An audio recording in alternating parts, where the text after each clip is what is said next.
এইবারে আদিনাথ মল্লিক বুঝবে পাপ্পুর সঙ্গে পাঙ্গা নিলে কি হয়। চলো তুমি আমার সঙ্গে চলো, এই ওকে নিয়ে চল। ওই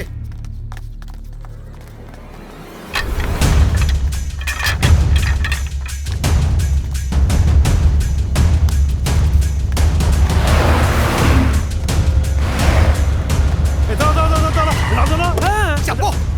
এটা কি গাড়ি ঘোরাও, ওই গাড়িটার পিছু নাও। কেন? কোন গাড়ি? আরে আমি ওই গাড়িগুলোকে ধাওয়া করছিলাম। আমার তো মনে হচ্ছিল তুমি পালাচ্ছিলে। ওরে পালালে তোমাদের গাড়িতে আমি উঠবো কেন? কেন? এখন আমি যা বলছি তাই শোনো, গাড়ি ঘোরাও।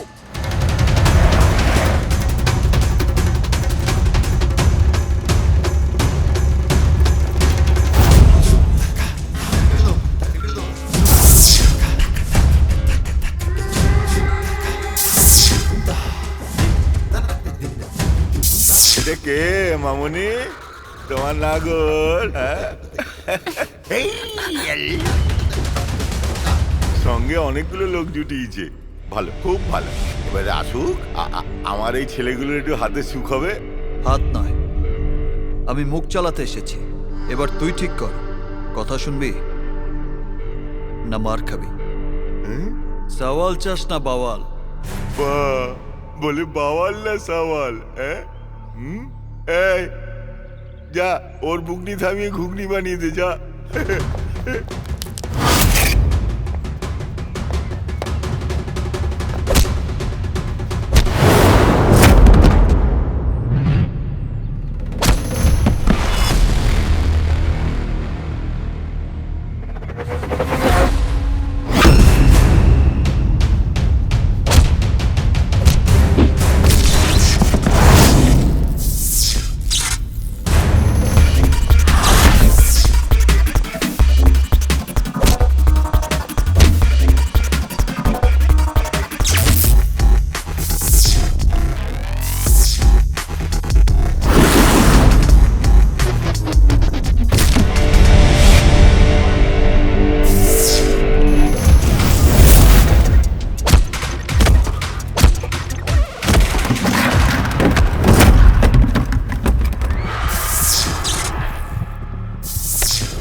এখনো বল, সওয়াল চাস না বাওয়াল? সওয়াল কি? সওয়াল ঠিক কি? কি বলার আছে? অলো অলো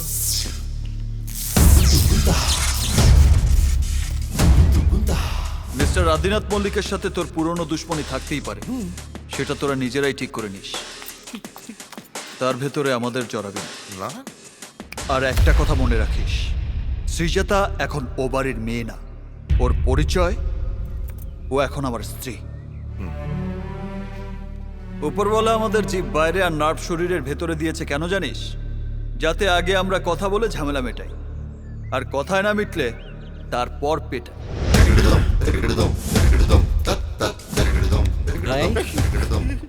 ছেড়ে দিলে কেন?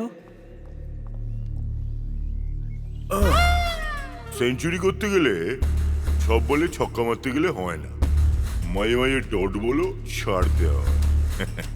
কি ঠিক না? আদিনাথ মল্লিকের সাথে খেলাটা আমার এখনো শেষ হয়নি। আমি পুরো ওভার খেলবো আর ম্যাচটা জিতবই।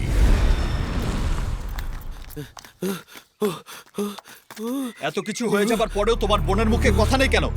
ওরা যখন ওকে তুলে নিয়ে যাচ্ছিল তখন চেল্লালো না কেন? ভাগ্যিস আমি দেখেছিলাম, নইলে এতক্ষণে কি যে হতো। টাকাটাই ওর কাছে এত দামি হয়ে গেল।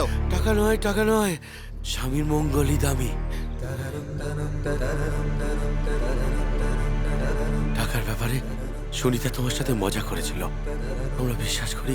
বাড়িতে এসে প্রদীপ জ্বালানোর আগে যদি স্ত্রী মৌনব্রত ভঙ্গ করে, তাহলে স্বামী স্ত্রীর মধ্যে চিরতরের সম্পর্ক ভেঙে যায়।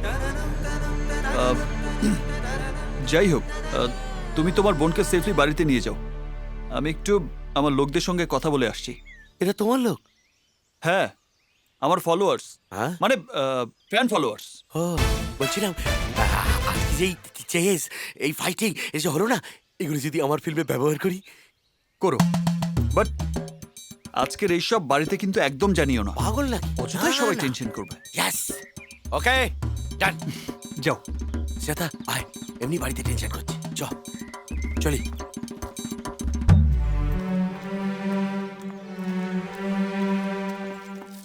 থ্যাংক ইউ বুলেট ভাই, থ্যাংক ইউ। তোমাদের হেল্প না পেলে এত সব সম্ভব হতো না। ওই যে রাস্তাটা দেখছো, ওটা ধরে সোজা গেলেই তোমরা আহমেদগঞ্জ পৌঁছে যাবে। এবার আমি আসি। এই, দাদা, তুমি কি আমাদের সঙ্গে অ্যাক্টিং করছো নাকি? তুমি আমাদের বসের বোনের বিয়ের আসর থেকে পালিয়েছো, এখন বলছো ওই মেয়েটা তোমার বউ। তুমি কি সত্যি বিয়ে করেছো নাকি? কেসটা কি? আরে না না, সত্যি সত্যি বিয়ে করিনি। আসলে বিক্রম ভাইয়ের পাওনা টাকা শোধ করার জন্যই তো ফেক বিয়ের অ্যাক্টিং করছি। বলে সবটাই ডিল। ওদিকে আমাদের বসের বোন প্রিয়া, ও কিন্তু তোমার জন্য ওয়েটিং এ আছে। হ্যাঁ? আমি তো ওর কথা রাখতেই বিয়ের আসর ছেড়ে পালিয়েছিলাম। হ্যাঁ, প্রিয়ার সানি বিয়ে করেনি এখনো? সানি? কোন সানি? ওটাই তো পারেশানি। যাই হোক, তোমাদের বোঝাতে এখন আবার ফ্ল্যাশব্যাকে যেতে হবে। দাঁড়া, আমার মাথা ঘুরছে। তার মানে মাথা ঘোরানো ফ্ল্যাশব্যাক আসছে। এক্সকিউজ মি, আমি ওর সাথে একটু আলাদা করে কথা বলতে চাই। প্লিজ এক্সকিউজ আস। ও হ্যাঁ শিওর, নেহা চল।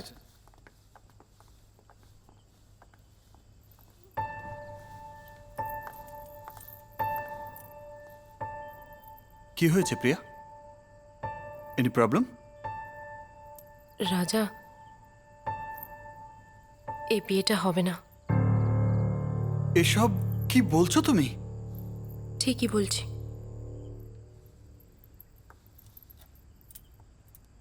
আমি সানিকে ভালোবাসি, আর যদি এই বিয়েটা হয় আমাদের তিনজনের জীবনই নষ্ট হয়ে যাবে। তুমি প্লিজ এই বিয়েতে বসো না। এই কথাগুলো যত সহজে আমাকে বলতে পারলে, নিজের দাদাকে বলছো না কেন? তাহলে দাদা সানিকে মেরে ফেলবে। সানি এখনো ঠিকঠাক রোজগার করে না, কিন্তু ও কয়েকদিনের মধ্যে নিজের পায়ে দাঁড়িয়ে যাবে। তখন আমি দাদাকে সব খুলে বলবো। দাদা যদি মানে তো ভালো, নালে আমি সানির সাথেই পালিয়ে যাব। কিন্তু প্লিজ প্লিজ তুমি এই বিয়েতে বসো না আজ, প্লিজ।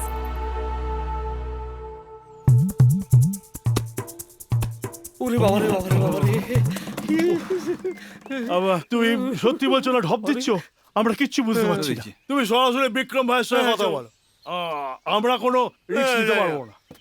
বলবো, তবে এখন না। শ্রীজাতার বোনের বিয়েটা মিটে যাবার পর আমি শ্রীজাতাকে কথা দিয়েছি। আর এই রাজা কমিটমেন্ট ফেল করে না। এই বিয়েতে আমরা কি করব? এই কটা দিন তোমরাও বিয়ে বাড়িতে কাটাও, মল্লিক বাড়ির গেস্ট হয়ে। সেটাই বেস্ট হবে। কেস কিন্তু কার? নমস্কার। নমস্কার। আমি বুলেট, মানে বুলু চৌধুরী।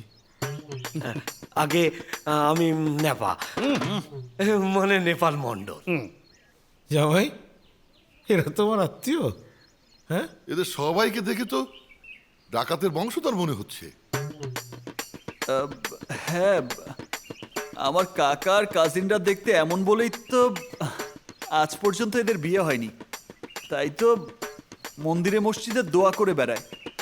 তবে এক জ্যোতিষী বলেছে 100টা বিয়ে অ্যাটেন্ড করার পরেই এদের কপাল ফিরবে। তাই ভাবলাম এদেরকেও এই বিয়েতে ডেকে নেই। নিশ্চয়ই। কাকা, হ্যাঁ? এটা কত নাম্বার হলো? 84। 84? এটা আবার কে? আর আমাকে ডাকতেই ভুলে গেলি তো? কিরে, লন্ডন থেকে চলে এলি, আমাকে একবার ভুলে এলি না? কিরে সবাই খুব অবাক হয়ে গেছিস বলে মনে হচ্ছে। তা তো একটু হয়েছে। তুমি এখানে এলে কি করে? ওই তো দিদি ভাইয়ের বোন সুনিতা ফেসবুকে আপডেট দিয়েছে দিদি আর জামাইবাবু এসছে, তাতে ও খুব খুশি। তাই দেখে আমিও খুশি, চলে এলাম। কিন্তু তোরা খুব খুশি বলে মনে হচ্ছে না কেন রে? আপনি রাজার দাদা হন? আগে আমি ওর ফ্রেন্ড, তুই তো মামাতো দাদা। মানে আমার পিস্তুতো ভাইয়ের বন্ধুর ভাগ্নে, আবার ওর বন্ধু। আচ্ছা আচ্ছা। সেই সূত্রেই আর কি। আর তাছাড়া লন্ডনে আমরা দুজন তো আবার একই কাফেতে কাজ করি, তাই ক্যাফে? কিন্তু আমরা তো জানতাম রাজা তুমি সফটওয়্যার কোম্পানিতে কাজ করো। হাসি তো করে। আরে ক্যাফে কি আর খালি খাইবার হয়, সেটা সাইবারও হয়। ওই কোম্পানিটাই আমাদের ওরকম নামের আর কি যাকে। এসব ব্যাপারে আমি খুব ক্লান্ত হয়ে পড়েছি আর দূর থেকে এসেছি। কিচেনটা কোন দিকে? জিট লাগে মাথাটা একদম খারাপ হয়ে গেছে রে। এই রেস্টরুমটা কোথায় রে? এদিকে তুমি একটু এসব আচ্ছা, দেখো, মানবতার খাতিরে আমি শ্রীজাতাকে হেল্প করতে এই বাড়িতে এসেছিলাম, এসেই ফেসে গেছি। এবারে সবাই আমাকে শ্রীজাতার বর ভাবতে শুরু করেছে। এই ছাত্র ওসব মানবতা ফানবতা তোর মুখে মানায় না। এটাই তো তোমার সাথে আমার তফাৎ। টাকাটা তোমার কাছে লোভ আর আমার প্রয়োজন। আর এই লোভ না মেটালে না আমার মুখ খুলে যাবে। হ্যাঁ আচ্ছা, এই সত্যি করে বল তো, এই বাড়িতে থাকার জন্য তোর কত টাকায় ডিল হয়েছে? আরে না পার ডে না, 1 লাখ। তাহলে লন্ডন থেকে পাবো 5,000 পাউন্ড, আর এখান থেকে ওই 50% পেলেই আমার চলে যাবে। একটা পয়সাও তুমি পাবে না। খেটে মরছি আমি, আর ওনার 50% চাই। আমি জানতাম সোজা আঙ্গুলে ঘি উঠবে না, আর সেই জন্যেই আমি আমার ওয়েপেন সঙ্গে নিয়ে এসেছি। টাটাডা। রাজা, আমার ভীষণ ভয় করছে। যদি আমরা ধরা পড়ে যাই, যদি প্রাইস মানি ফেরত দিতে হয়। নেগেটিভ ভাবলে নেগেটিভ রেজাল্ট হয়, পজিটিভ ভাবো। তোর সবটাই তো মিথ্যে কথা। এটা কিন্তু ঠিক না ভজাদা। এমনিতে একটা মিথ্যের খেসারত দিতে আমাকে এতটা স্ট্রাগল করতে হচ্ছে। আর এত বড় একটা সত্যিকে গোপন করতে গিয়ে আমাকে তো স্ট্রাগল করতে হচ্ছে রে পাগলা, সেটা তো বুঝবি।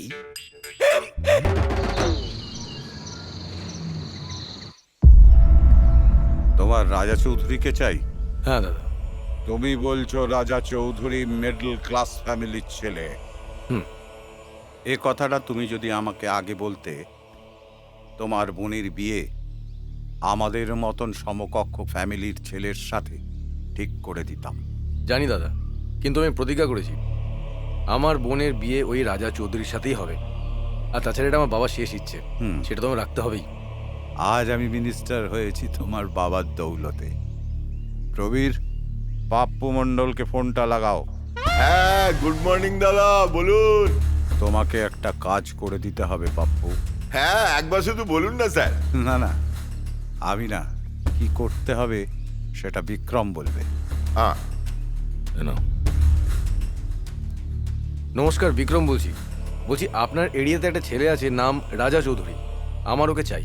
হ্যাঁ হ্যাঁ, আপনি শুধু ছবিটা পাঠিয়ে দিন, আমি একবারে মালা পরিয়ে পাঠিয়ে দেবো। না না না, জানে মারতে হবে না, আমার ওকে জ্যান্ত চাই। ঠিক আছে, তাই হবে। আর আমার লোকজন আপনার এরিয়াতে আছে, ওরা ওর ছবি আপনার কাছে পাঠিয়ে দেবে। কোনো চিন্তা করবেন না স্যার, ধরে নিন আপনার কাজ হয়েই গেছে। হ্যাঁ, থ্যাংক ইউ। এই, কি হয়েছে? কি ওখানকার সিচুয়েশন খুব গন্ডগোল। কি হয়েছে? আমাদের বস তোমার ছবি তুলে পাঠাতে বলেছেন, আর এখানকার পাপু মণ্ডলকে, একে যেন ওই কি যেন বলে, তোমাকে তুলে নিয়ে যাওয়ার জন্য সুপারি দেওয়া হয়েছে। বাবু বিক্রম ভাইকে চেনে? না, সরাসরি চেনে না, তবে মিনিস্টারের ফোনে কথা হয়েছে শুনলাম। তাহলে তোমাদের বস বিক্রম ভাইয়ের ছবি পাপ্পুকে পাঠিয়ে দাও। হ্যাঁ, আহা, বিক্রম ভাই তো আর এই এলাকায় থাকে না। পাপ্পু এবার খুঁজে খুঁজে মরুক, টিকিটাও ছুতে পারবে না। আরে বস, তুমি তো পাপ্পুর লোকেদের সঙ্গে ফাইট করলে, ওরা তো তোমায় চেনে। পাপ্পু জানে আমি মল্লিক বাড়ির জামাই। আরে আমি যে রাজা চৌধুরী সেটা তো আর জানে না। You are genius bro, really genius. সোহাগ চাঁদ বদনি ঢঙ্গি নাচো তো দেখি, বলা নাচো তো দেখি। সরে যা, সরে যা, সরে যা, সরে যা, সরে যা। রে ফিলি, হ্যাঁ দাদা, এই তো রাজা চৌধুরীর ছবি এসে গেছে। এই শোন, মন্ত্রীর অর্ডার, হ্যাঁ, একে যেখান থেকেও খুঁজে বের করে নিয়ে আসবি আমার কাছে, তারপর একে পার্সেল করে বিক্রম ভাইয়ের কাছে পাঠানোর দায়িত্ব আমার। কি ঠিক কি না?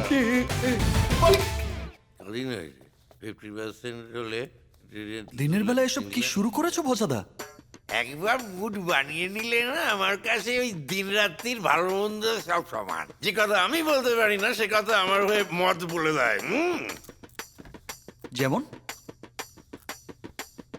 যেমন আমার প্রথম পেমেন্টের কিস্তি গেল কোথায়? কিস্তি না খেলে কিস্তি বেরোয় না, না? আমি বলে পেমেন্ট পেলে কত কিছু প্ল্যান করে রেখেছি। কিসের পেমেন্ট? ও এখন কিসের পেমেন্ট বলছে রে?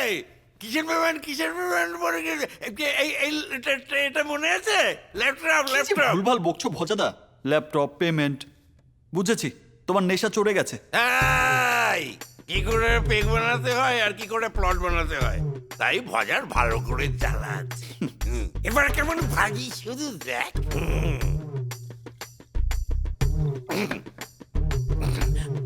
আমার পেমেন্ট এবার রাজশেখর বাবু দেবে। রাজশেখর বাবু